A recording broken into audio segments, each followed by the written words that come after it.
এবার মহাকাশ থেকে শোনা যাচ্ছে ফেরেশতাদের শব্দ। নিজেদের অজান্তেই সেই আওয়াজগুলো রেকর্ড করেছে নাসা।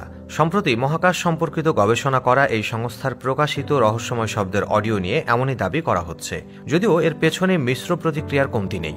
মন্তব্যকারীদের একাংশ আসলেই একে ফেরেশতাদের শব্দ মনে করলেও অন্যদের মতে এই শব্দের পেছনে রয়েছে অন্য কোনো মহাজাগতিক রহস্য। আন্তর্জাতিক গণমাধ্যম সিবিসি নিউজের একটি প্রতিবেদন জানায়, মহাকাশের নিঃশব্দতা নিয়ে দীর্ঘদিনের বিশ্বাসে চমকপ্রদ পরিবর্তন ঘটিয়েছে নাসা। সম্প্রতি নাসার একটি গবেষণায় উঠে এসেছে, মহাশূন্য প্রতিনিয়ত শব্দ হচ্ছে। এই শব্দগুলোর উৎস হিসেবে গবেষকরা সেগুলোকে একসঙ্গে গাইতে থাকা বিলিয়ন বিলিয়ন মানুষের গানের মতো বর্ণনা করেছেন। গবেষকরা এই শব্দ রেকর্ডও করেছেন, যা শোনা যায় সিজদায় থাকা ফেরেশতাদের জিকিরের ধ্বনির মতো। অনেকটা নিজেদের অজান্তেই নাকি নাসা আবিষ্কার করে ফেলেছে আসমানে থাকা ফেরেশতাদের জিকিরের ধ্বনি।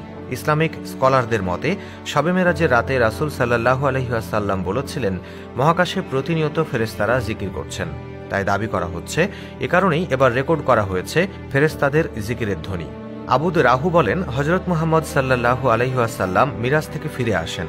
তখন তাকে প্রশ্ন করা হয়, আপনি আকাশে কি দেখেছেন বা কি শুনেছেন? উত্তরে তিনি বলেন, আমি যা দেখেছি তোমরা তা দেখো না, আর আমি যা শুনেছি তোমরা তা শোনো না।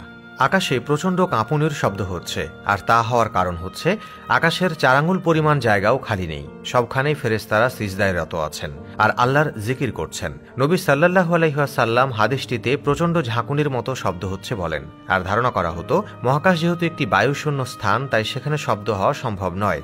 কিন্তু মহাকাশ গবেষণা কেন্দ্র নাসার একাধিক গবেষণায় বর্তমান সময়ে এটা প্রমাণিত যে মহাকাশে শব্দ হয়। এদিকে সংস্থাটির hours universe is not silent অথবা লিস্টেন তো থে ইউনিভার্স শীর্ষক প্রতিবেদনে দেখানো হয়েছে কিভাবে মহাকাশে শব্দ হয়।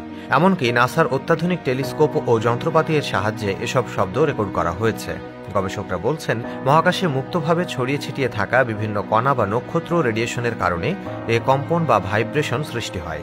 তার কারণেই শব্দের উৎপত্তি। শব্দগুলো ইলেকট্রোম্যাগনেটিক ওয়েভ আকারে থাকে, পরে সেগুলোকে শব্দ তরঙ্গে রূপান্তর করা হয়। একটু খেয়াল করলে দেখা যাবে, রাসূল সাল্লাল্লাহু আলাইহি ওয়াসাল্লাম 1400 বছর আগেই বলেছিলেন যে আকাশে কাঁপুনির শব্দ। এমনকি নাসাও বর্তমানে শব্দ কাঁপুনির কারণে হয় তেমনটা বলছে। আর এই গবেষণার সাথে যুক্ত একদল গবেষক বলেন, এই শব্দ শুনে মনে হচ্ছিল বিলিয়ন বিলিয়ন মানুষ একসাথে গ্রেগরিয়ান চ্যান্ট গাইছে। জানা যায়, গ্রেগরিয়ান চ্যান্ট হচ্ছে খ্রিস্টানদের একরকম ধর্মীয় সঙ্গীত, যা একসাথে গাওয়া হয়।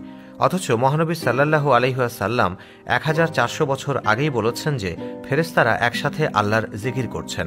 তবে এখনও এ বিষয় নিয়ে আলোচনা চলমান। নাসা মহাকাশে এমন শব্দ আবিষ্কার করেছে ঠিকই, কিন্তু পুঙ্খানুপুঙ্খরূপে কি কারণ সেটা বলতে পারেননি। কোনো গবেষণায় বলা হয়েছে নক্ষত্রের চৌম্বক ক্ষেত্র, কোথাও আবার বলা হচ্ছে প্রাচীন মহাবিশ্বের বিস্ফোরণের শব্দ। তবে আলেম সমাজের দাবি একটাই, শব্দগুলো মহানবী হযরত মুহাম্মদ সাল্লাল্লাহু আলাইহি ওয়াসাল্লামের বলে যাওয়া হাদিসের বর্ণনার সাথে পুরোপুরি মিলে যায়। কিন্তু আসলেও এই শব্দগুলো ফেরেশতাদের জিকিরের শব্দ কিনা তা নিয়ে বিতর্ক রয়ে গেছে।